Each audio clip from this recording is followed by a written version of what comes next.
छत्तीसगढ़ में नगरीय निकाय चुनाव और पंचायत चुनाव का बिगुल बजने के साथ ही आपने आदर्श आचार संहिता के बारे में जरूर सुना होगा। 11 फरवरी को नगरीय चुनावों की वोटिंग होनी है और पंचायत चुनावों की वोटिंग को 3 चरणों में 17, 20 और 23 फरवरी को संपन्न किया जाना है। ऐसे में क्या आपके दिमाग में ये बात आई कि आदर्श आचार संहिता आखिर होती क्या है? क्या आप जानते हैं इसे कब और कैसे लागू किया जाता है और क्यों डीएम और एसडीएम बन जाते हैं सबसे पावरफुल अधिकारी? जानेंगे इस वीडियो में। आदर्श आचार संहिता या मॉडल कोड ऑफ कंडक्ट राजनीतिक पार्टियों, उम्मीदवारों और सरकारी अधिकारियों के लिए नियमों का एक समूह है जिसे राजनीतिक दलों की सहमति से बनाया गया है।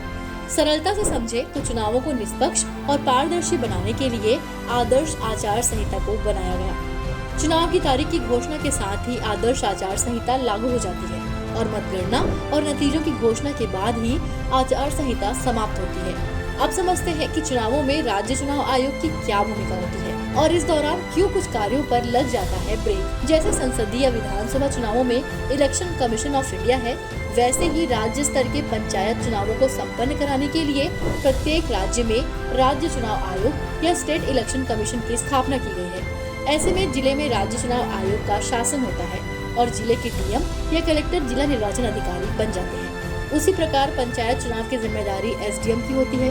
चुनावी उम्मीदवार को रैली निकालनी हो या किसी तरह की चुनावी गतिविधि करनी हो, हर छोटी सी बड़ी एक्टिविटी के लिए जिला निर्वाचन अधिकारी यानी कि कलेक्टर की परमिशन लेनी होती है।